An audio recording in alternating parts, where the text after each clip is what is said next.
여러분 안녕히 주무셨습니까? 참 좋은 아침입니다. 오늘 7월 16일 화요일 말씀으로 드린 오늘의 번제 아모스 9장 말씀으로 같이 합니다.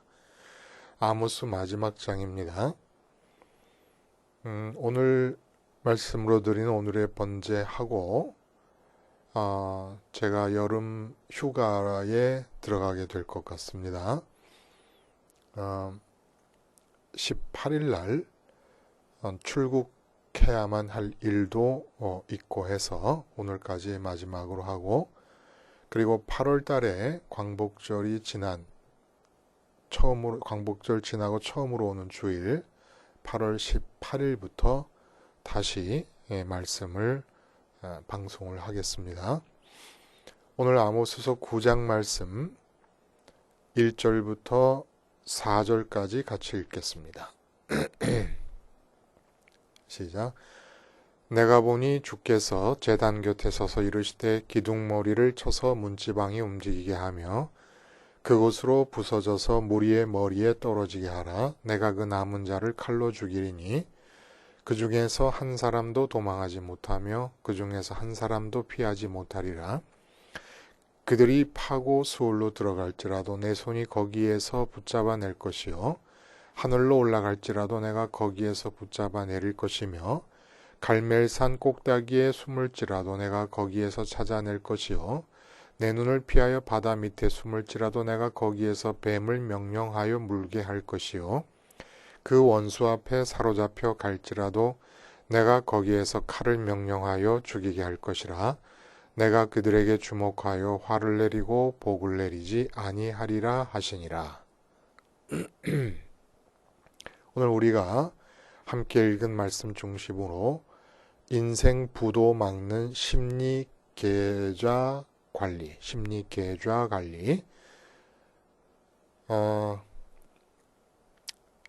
인생 부도 막는 심리 계좌 관리할 때 이 심리 계좌라는 말은 재무상담사 이지영 씨가 책 제목으로 사용한 단어입니다. 심리 계좌. 그래서 돈에 대한 5가지 착각. 부제가 그래요. 돈에 대한 5가지 착각이 이제 부제로 주어져 있습니다. 이 이지영 씨가 생각하기에 우리가 돈을 너무 쓸데없이 줄줄이 그냥 버리고 있다는 겁니다. 그래서 이 책의 모토는 모든 것을 잃기 전에 심리 계좌부터 관리하라. 이게 모토예요. 그래서 모든 것을 잃기 전에 심리 계좌부터 관리하라. 버는 것보다 쓰는 것이 중요한 시대에 당신의 돈이 버려지고 있다. 이게 이제 모토가 됩니다. 근데 이제 돈에 대한 5가지 착각 때문인데, 그 착각을 좀 나열해 보면 소득 착각, 소득이라고 하는 삼각에서 착각이 일어난다는 겁니다. 그리고 저축 착각, 소비 착각, 자산 착각, 부채 착각. 이 소득, 저축, 소비, 자산, 부채, 이 개념이 경제 생활을 할 때 거의 핵심적인 개념들 아닙니까? 근데 이 개념들에 대해서 심리 계좌, 마음속에 장부가 있는데 이 마음속 장부에서 소득이라고 하는 개념이 잘못됐다는 거예요. 저축이라고 하는 개념이 잘못됐다는 겁니다. 이 회계장부에서 항목을 정할 때 소득, 소비, 저축 이런 항목들에 대한 오해가 있기 때문에 돈이 아주 구멍으로 줄줄 새고 있는데도 우리가 모르고 있다는 겁니다. 그래서 심리계좌는 마음속에 있는 우리의 본능적이고 감정적인 회계장부를 말하는데, 이 본능적이고 감정적인 회계장부에서 소득이라든지 소비라든지 저축이라든지 부채라든지 자산이라든지 하는 것에 대한 개념이 잘못되고 있는 것이 얼마나 큰 손해를 우리에게 가져다 주는지 모른다는 겁니다. 예를 들면 소득에 있어서 돈 10만 원이라고 하더라도 길에서 주운 돈 아침부터 밤까지 뼈 빠지게 일해서 번 돈, 1년 부은 적금에서 나온 이자, 이 세 경우가 내가 번 10만 원인데, 벌어들인 10만 원인데 다 다르게 생각이 된다는 겁니다. 금액이 아무리 커도 거리에서 10만 원 주웠을 때처럼 공돈이라는 이름으로 심리 계좌에 기록이 되면 그 공돈으로 기록된 그 10만 원은 순식간에 사라져 버린다는 거예요. 공돈으로 기록이 되면 한 달 월급에 맞먹는 연말 보너스가 있지 않습니까? 근데 그 연말 보너스를 공돈이라고 기록을 해두면 이 심리 계좌에서 하루 만에 다 써버리고 만다는 겁니다. 공돈이라는 건 이게 나의 삶에 없어도 될 수 있을 뻔했던 돈이 공돈 아닙니까? 그래서 로또 1등 당첨자들이 2년을 못 버티고 재산을 탕진하는 이유가 그것이 10억이든 20억이든 뭐 100억이든 그 전체 100억이 다 공돈이라고 기록이 되고 있기 때문이라는 겁니다. 심리 계좌에서. 마음속 이 회계장부에서. 또 저축에 대한 어떤 착각이 있냐면은 대출이자가 저축이자보다 큰다는 것은 상식이에요. 그렇죠? 근데 어떤 사람들은 대출 빚이 있음에도 불구하고 그 저축이라는 단어가 가져다주는 뉘앙스, 내 돈을 많이 축적해 간다는 그 느낌 때문에 가능한 한 빨리 대출을 갚아버리는 것이 대출 이자를 갚는 거 생각하면 유익인데도 저축을 하고 있다는 거예요. 또 퇴근길 쇼윈도, 소비에서도 쇼윈도 너머로 내 눈길을 끌어당기는 재킷이 하나 있어요. 자세히 보니까 50% 세일을 한대요. 10만 원짜리 옷이니까 5만 원? 그러면 이거 사야 해. 이런다는 겁니다. 그냥 세일 없이 5만 원짜리 물건을 산다라고 하면 내 심리 계좌에서는 5만 원이 계좌로부터 사라진다. 그러므로 5만 원을 손해본다라는 인식이 작용을 한다는 겁니다. 근데 10만 원짜리 물건을 5만 원에 산다라고 생각하면 심리 계좌는 5만 원을 번다 이렇게 생각한다는 거예요. 그러니까 물건 생기고 5만 원 벌고 이렇게 생각하니까 정확하게 절대적으로 필요한 물건이 아닌데도 돈이 그냥 구멍으로 줄줄 새 나간다는 겁니다. 이렇게 세일이라든지 할인이라는 개념이 개입을 하게 되면 사람들이 이 소비할 때의 태도나 생각이 완전히 착각 속으로 빠져들어간다는 겁니다. 그래서 실제로 절실하게 필요하지도 않은데도 주저함이 없이 지갑을 열고 물건을 사게 되는 게 물건도 생기고 돈도 이익이라는 생각 때문에 30만 원짜리 여름 코트를 10만 원에 판다 그러면 코트가 많이 있어서 입고 다닐 만한데도 불구하고 코트도 벌고 20만 원도 버니까 산다는 거예요. 그래서 그 옛날 우리나라의 경제를 일으키던 우리 그 부모님들의 세대에 저도 이제 그런 부모님 세대에 속하고 있는 사람입니다만은 그 세대와 지금 요즘의 세대를 이제 경제생활 패턴을 놓고 비교를 해보면 너무 차이가 난다는 거예요. 부모님들은 어떤 경제 패턴으로 생활을 했냐면 번다. 그 한도 내에서 쓴다. 남은 것은 저축한다. 이런 패턴으로 살았다는 거예요. 번다. 한도 내에서 쓰고 남겨서 저축을 한다. 그러나 요즘은 이 신용카드를 경제수단의 이제 주된 수단으로 사용하게 되면서 어떻게 패턴이 바뀌었냐면 먼저 쓴다. 그리고 돈을 번다. 그리고 갚는다. 이 구조로 바뀌었다는 겁니다. 부모님 세대는 벌죠. 그 한도 내에서 쓰죠. 남는 것은 저축하는데 요즘은 신용카드 때문에 먼저 쓴다. 그리고 돈을 벌고 먼저 쓴 것을 갚는다. 그래서 신용카드 세대는 내 돈이 아니라 빚으로 사는 삶이고 나와 내 가족을 위해서 열심히 일해서 돈을 버는 게 아니라 빚을 갚기 위해서 열심히 일을 하는 그런 삶이 됐다는 겁니다. 그래서 빚이 사라졌어요. 빚이라는 단어가 없어지고 신용이라는 이름으로 둔갑을 해버렸다는 겁니다. 아, 참 가슴이 뜨끔뜨끔해지지 않아요, 여러분? 그러므로 신용이 높다는 것은 빚을 많이 낼 수 있다라는 뜻이라는 거예요.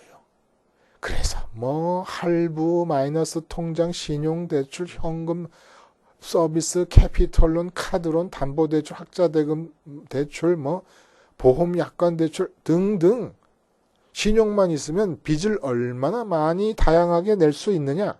이게 무슨 큰 자랑거리처럼 돼버렸다는 겁니다. 자, 그런데 오늘 아모스 선지자가 마지막으로 진짜 무서운 구멍이 따로 있음을 알려주면서 우리가 관리해야 될 진짜 심리 계좌가 어떤 것인가를 우리 눈앞에 제시해주고 계십니다. 그러니까 아모스 선지자가 보고 있는 심리 계좌로 인해서 착각이 일어나고 있는데 그 착각으로 인해서 잘못 지불되고 잘못 소비되고 있는 것이 있다는 거예요. 그게 뭐냐면 돈 같은 것은 비교가 안 된다는 겁니다. 마음이라는 거예요. 마음. 마음이 구멍으로 줄줄 새도록 심리 계좌가 무방비 상태로 되어 있다는 겁니다. 그러면 이 심리 계좌를 잘 관리하면 되는데 돈과 연관된 심리 계좌를 관리할 생각하지 말고 돈과 연관돼서 심리 계좌를 관리하려는 것 자체도 마음이 지금 새고 있는 중이라는 거예요. 마음의 소모가 제일 큰 손해를 가져오는 겁니다. 이거는 영원한 인생 파탄, 영원한 인생 부도로 우리를 이끌어가는 것이라는 거예요. 여러분, 돈 쓰는 것을 조심해서 써야 되고 시간 쓰는 것을 조심해서 써야 되고 우리의 노력과 우리의 땀을 지불할 것을 바르게 결정해서 선택해야 됩니다. 그런데 정말 중요한 것은 마음 자체의 지불을 보라는 거예요. 우리는 마음이 지불된다는 생각은 하지 않아요. 그리고 마음이 지불되는 대상만 생각을 해요. 어느 대상에 주력할 것인가. 내 마음이 지불되고 있다는 것을 눈으로 보지 않아요. 마음으로 깨닫지 않아요. 의식으로 붙잡지 않아요. 이게 보통 문제가 아니라는 겁니다. 오늘 본문에 이제 앞에서부터 5가지의 환상을 차근차근 보여주셨어요. 아모스 선지자가. 오늘은 그 환상 중에 예루살렘 성전의 번제단 옆에 하나님이 계신 것을 보면서 그 번제단 옆쪽으로 이제 그 성소로 들어가는 문이 있지 않습니까? 그 문을 지탱하는 기둥이 넘어지고 그리고 이 문지방이 흔들리는 그러한 붕괴 현상이 일어남으로써 선민 이스라엘, 북왕국 이스라엘 선민들이 다 깔려 죽게 되는 그런 환상을 봅니다. 그 중에서 구사일생으로 남은 사람들은 하나님께서 그 사람들이 어디로 도망을 가든지 하늘로 올라가든 지하로 내려가든 아니면 뭐 바다 밑으로 내려가든 갈멜산 꼭다기로 가서 숨든 어디로 가든지 간에 쫓아가서 도륙하시겠다라고 하는 무시무시한 환상을 보게 됩니다. 근데 이해가 안 가는 것은 지금 북왕국 이스라엘에 대한 예언을 하는데 남왕국 유다 땅 예루살렘에 있는 성전이 붕괴될 것을 환상으로 보면서 예언을 합니다. 그래서 사마리아는 진짜 망했습니다. 이 아모스 선지자가 예언한 대로. 그런데 주전 722년에 망하고 그리고 나서도 136년 동안이나 남왕국 유다 땅 예루살렘에 있는 성전은 지속됩니다.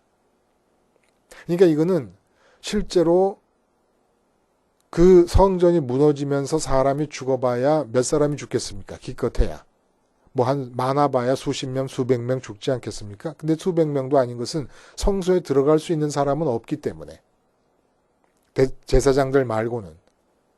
그러니까 뭐 완전히 이건 상징적인 의미를 담고 있는 거예요. 북왕국 이스라엘 사람들에게는 예루살렘에 접근하는 것도 쉽지도 않았고, 그럼 무엇을 상징하는 것이겠습니까? 왜 하나님은 지금 번제단 옆에 서 계시면서 성소를 무너뜨리시고 모두를 진멸시키신다고 하는 환상을 보여주고 계시는 겁니까?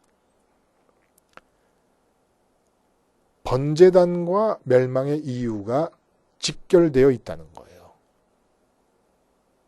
번제단의 의미가 뭡니까? 번제단에서 가장 대표적으로 드려지는 번제는 상번제예요. 그렇죠? 날마다 아침과 저녁으로 1년 된 어린 양이 죽임을 당합니다. 그래서 드려집니다. 각이 떠가지고 몸이 조각이 나가지고 번제단에서 제사가 드려져요. 그러면 이 번제단을 선민 이스라엘 백성들은 참여하여 보고 있지도 않는 동안에 제사장들끼리 모여서 아침과 저녁으로 매일 드리는 이 상번제의 의미가 도대체 뭐냐는 겁니다. 생활화하라는 거예요. 생활화. 지금 너희 눈에 보이지 않아도 번제단에서 상번제 어린 양이 죽고 있으니까 네가 북왕국 이스라엘에 살더라도 삶의 현장에서 해야 될 것은 바로 번제단에서 죽어가는 어린 양과 함께 너 자신이 죽는다는 것을 고백하는 것.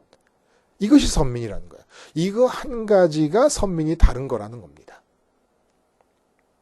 이 번제단에서 드려지는 번제를 생활화함으로써 나타나는 일들은 십계명을 다 지킬 수 있고 하나님이 주신 율법과 규례들을 다 지킬 수 있습니다.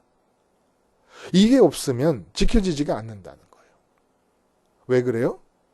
번제의 생활화가 생활 속에서 삶의 현장에서 하나님을 유효하게 사랑할 수 있는 유일한 방식이기 때문에 하나님을 실제로 좋아하고 마음을 드릴 수 있는 유일한 방식이기 때문에 이 번제의 생활화를 빼고 나면 요즘 우리로 말하면 어린 양이 예수님을 예표하는 것이니까 십자가를 생활화하는 것이죠. 이 십자가 생활화와 번제의 생활화가 이루어지지 않으면 하나님께 마음을 드릴 수가 없다는 겁니다. 결국 인간은 마음을 지불해야 한다는 심리계좌, 회계장부를 갖고 있습니다. 근데 어느 항목에 마음을 지불하느냐라는 문제가 정말 중요한 문제라는 거예요. 지금 그 앞에서 말한 재무상담사께서는 돈이 지불되고 돈을 버는 과정에서만 마음의 심리계좌를 생각하고 있습니다마는 진짜 아모스 선지자가 얘기하는 것은 마음을 어디다 지불하느냐 하는 얘기입니다. 그래서 하나님께 마음이 지불되지 않으면 인생이 파탄되고 오늘 멸망에 대한 예언이니까 인생이 부도 처리되고 만다는 겁니다. 영원한 파탄이고 영원한 부도가 되고 영원자가 붙기 전에 이 세상에서 살고 있는 동안에도 결국 인생과 삶은 파탄이 나고 부도가 나고 말 것이라는 것을 경고해주고 있는 것입니다. 결국 믿음이라는 건 심리 계좌, 마음속에 있는 계좌를 관리하는 것, 회계장부를 관리하는 것입니다. 그래서 하나님을 좋아하고 사랑하기 위해서 마음을 지불해야 되잖아요. 마음을 다하여 사랑하라 그랬으니까. 그러면 하나님을 사랑하기 위해서는 이 땅에서 끊임없이 반복적으로 뭘 해야 되느냐면 하나님과 세상 사이에서 선택을 해야 됩니다. 하나님 쪽으로. 그러니까 마음의 심리 계좌에 정말 가치 있는 대상이 누군가를 확인해야 된다는 거예요. 그래서 하나님을 선택하고 세상을 버리는 일을 반복해야만 마음 지불이 정확하게 하나님께로 될 수 있다는 겁니다. 근데 이 세상을 어떻게 선택하지 않을 수 있겠습니까? 우리는 선택하지 않을 수가 없어요. 선택할 수밖에 없어요. 세상을. 보이고 들리고 만져지는 세상을. 그래서 하나님께서 번제단의 제도를 만들어 주신 겁니다. 세상을 좋아하는 나, 세상에 정복되고 찌들어버린 나, 술에 취하고 마약에 취하듯이 세상에 취해버린 나, 세상으로 의식과 마음이 가득 차버린 나, 이런 상태로 있는 삶의 현장에서의 나를 예루살렘 성전에서 지금도 드려지고 있는 어린 양 번제물과 함께 죽은 자로 여기는 번제의 생활화를 하라는 것입니다. 그래야 내 마음의 심리 괴자에서 마음의 지불이 하나님께로 정확하게 갈 수 있다는 거예요. 세상을 좋아하고 세상에 찌들어 있고 세상에 취하고 세상에 정복된 나를 어린 양과 함께 죽은 나로 여기는 과정이 없으면 내 마음을 하나님께 드릴 수 있는 방법이 없다. 아무리 지식이 많아도 하나님만이 유일한 가치이시다. 하나님만이 유일하게 내 마음을 드려야 될 대상이시다라고 외우고 깨달아도 안 된다는 겁니다. 이게 하나가 선민의 정체성의 핵심인 거예요. 이거 한 가지만 하면 되는 겁니다.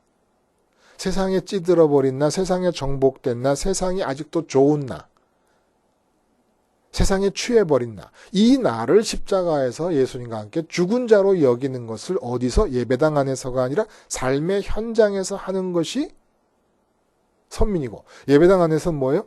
이렇게 삶에 나가서 세상에 흔들리고 세상에 정복되는 나를 죽일 것을 설득하고 가르치고 교훈하는 것이 예배당 안에서 할 일이라는 거예요. 한 가지만 기억하면 된다는 겁니다. 그래서 심리계좌 관리법을 정확하게 알아야 돼요. 하나님께 지불되면 되는 겁니다. 그래서 오늘 그 본문에 보면은 2절에 북왕국 이스라엘을 향해서 뭐라 그러시냐면 너희가 에티오피아 사람 구스와 다를 게 뭐가 있냐. 구스와 너희가 같다. 블레셋과 같고 아람과 같다.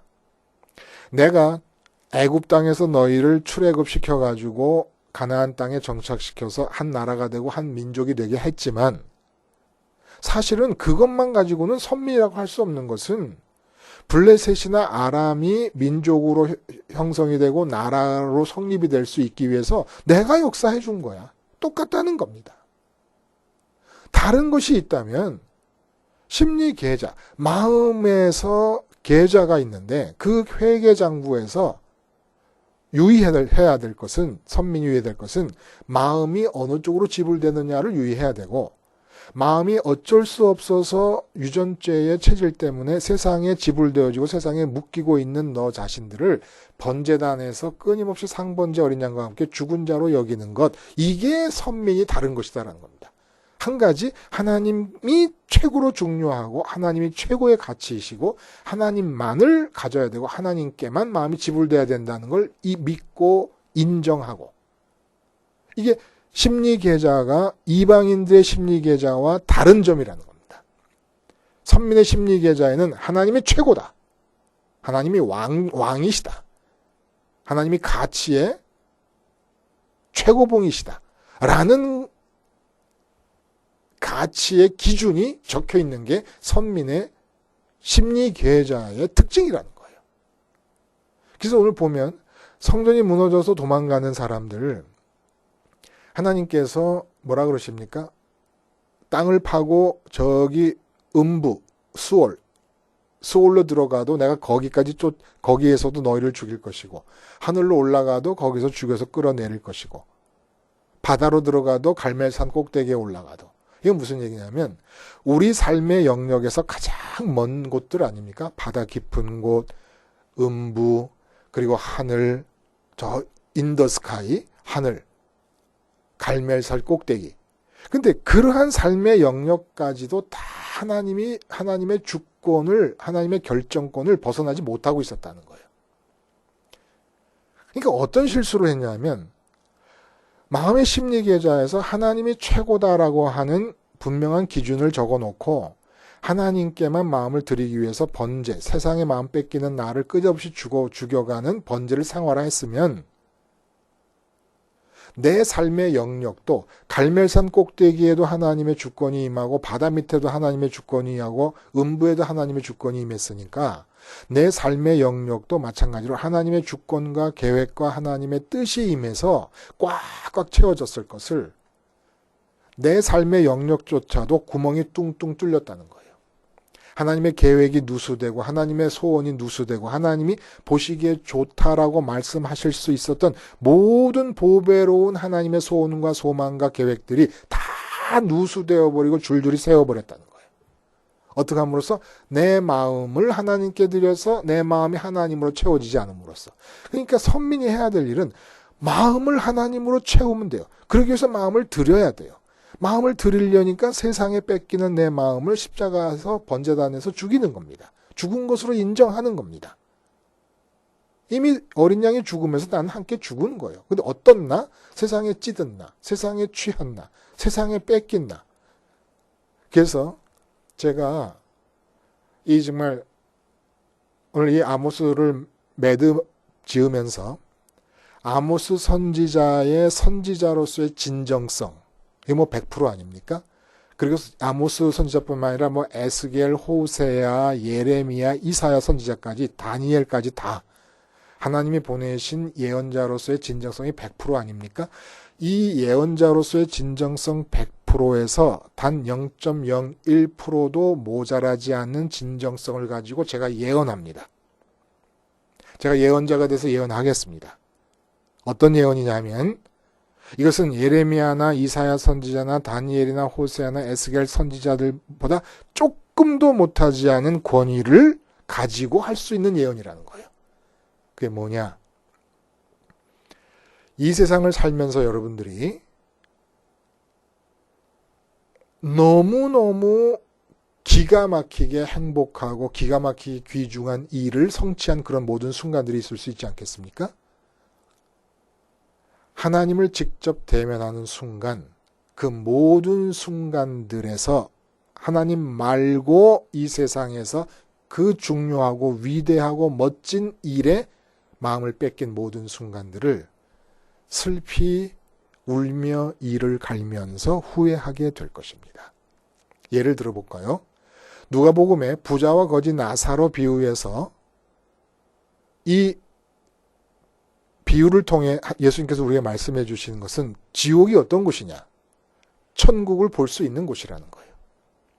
천국을 볼 수 있는데 천국에 속한 것은 거지 나사로 손가락 끝에 찍혀서 매달리는 물 한 방울도 천국에 있는 것이 지옥으로 옮겨올 수는 없다는 겁니다. 자, 그러면 이제 이렇게 한번 예를 들어봅니다. 하나님을 뵙습니다. 직접. 근데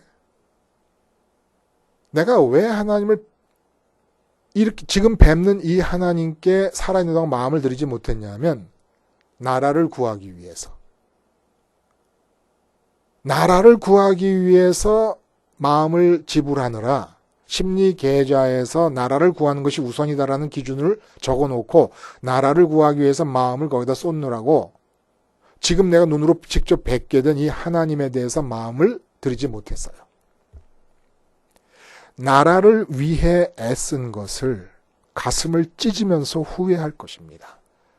이사야, 예레미야 등등의 선지자들과 똑같은 권위로 여러분들에게 예언하는 것이에요. 그리고 대통령에 당선이 되었습니다. 정말 대통령 자리까지 오기까지 얼마나 많은 고생을 하고 우여곡절이 많았습니까? 기쁨에 가득 차고 포부에 가득 찼습니다. 그렇게 하고 대통령 일을 잘 마치고 훌륭한 대통령이라고 점수도 높게 받고 죽어서 하나님을 직접 뵙니다. 하나님을 뵙는 순간 이 좋은 하나님, 그냥 이 좋은 하나님이라는 말 이외에 다른 것으로 표현할 수가 없이 좋은 이 하나님을 뵙자마자 대통령 되면서 대통령 된 것에 마음을 뺏긴 그 순간을 가슴을 찢으며 슬피 울고 이를 갈면서 후회하게 될 것입니다. 내 자식이 하버드 대학과 서울대학에 수석 입학하는 일을 주도하고 돕고 그리고 그 합격 현장에서 입학생 대표로 선언하는 그 현장에 함께 있었습니다. 그 순간의 영광이 얼마나 대단하겠습니까?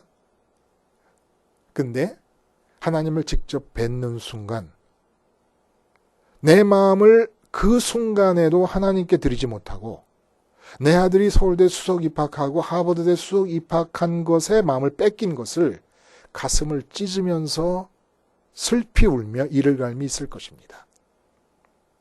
100억 로또가 당첨되었을 때 100억의 마음을 뺏긴 그 순간이 일생 중에 가장 창피하고 가장 후회스럽고 가장 억울한 시간이 될 것입니다. 하나님의 좋으심을 하나님이 감추신 이유가 뭐예요? 믿음으로 보게 하시려고, 인격적으로 사랑하게 하시려고. 하나님을 보면 인격적인 사랑이 불가능합니다. 그냥 빨려 들어가는 것이고 빠져버리는 것이고 사로잡혀 버리는 것이죠. 하나님의 그 좋으심에. 무서울 정도로 좋은 분이라는 거예요. 성경이 전체적으로 증언하고 있는 얘기는. 또 마찬가지로 이렇게 좋은 일뿐만 아니라 암 말기 판정을 받았을 때, 사업이 부도나기 직전에, 직장에서 쫓겨난 상태, 이런 모든 안 좋은 상태의 마음을 뺏겼던 것을 하나님을 직접 뵙고 나면 내가 미쳤지. 왜 그렇게 아무것도 아닌 일에 마음을 뺏기고 이 하나님께 마음을 드리지 못했는가를 슬피 울며 이를 갈면서 후회하게 될 것입니다. 회개, 이 심리 계좌의 기준을 정확하게 하세요. 지금 제가 말씀드린 것 같은 세상에 어떤 좋은 일이 생겨도 하나님께 마음을 드리는 것을 하지 못하면 나는 이를 갈며 가슴을 찢으며 후회하게 될 것이다 라는 기준을 심리 계좌에 딱 기준으로 적어 놓는 겁니다. 그리고 어떤 좋은 일이 생기건 어떤 나쁜 일이 생겨도 내 마음이 뺏겨지고 내 마음이 정복되는 일이 생기는 기미가 보일 때마다 가만히 앉아서 빨려 들어가지 말고 세상에 십자가를 바라보며 십자가에서 주님과 함께 이미 죽었음을 고백하는 일에 목숨을 다 걸면 됩니다. 그러면 내 마음이 하나님께 드려지고 하나님으로 채워지기를 소망하고 하나님으로 채워지면 내 삶에도 구멍이 없어져요. 그동안 있었던 모든 구멍들에 하나님의 뜻, 하나님의 계획, 하나님의 소원들이 속속들이 들어와서 꽉꽉 채워지면서 이 땅을 버렸는데 하나님께 마음을 드리느라고 땅도 구멍이 다 없어지고 맙니다. 오늘 본문이 마지막으로 아모스 선지자가 그 얘기를 지금 해주고 계시는 거예요. 십자가 생활화. 왜 십자가 생활을 해야 됩니까? 우리 심리 계좌에는 마음 지불의 기준이 뭐예요? 하나님이 이 세상에서 일어나는 최고의 일보다 더 최고시고 이 세상에서 일어나는 너무너무 악하고 안 좋고 안 좋은 일보다 더 우선적으로 관심해야 될 분이라는 기준이 있기 때문에 십자가를 생활화하고 그것에 목숨을 거는 겁니다. 기도하시겠습니다. 하나님 아버지, 주님 십자가에서 죽으셔서 생활에 정복되어지는 내가 끊임없이 죽을 수 있는 길을 열어놓으셨으니 이 길 가면서 내 심리 계좌를 관리하게 하셔서 하나님께만 마음이 지불되게 하시고 그럼으로써 삶에도 하나님의 뜻이 누수되던 구멍들이 하나님의 뜻과 계획으로 꽉꽉 들어차는 기가 막힌 삶의 주인공들이 되게 하여 주시옵소서. 예수님의 이름으로 기도드리옵나이다. 아멘.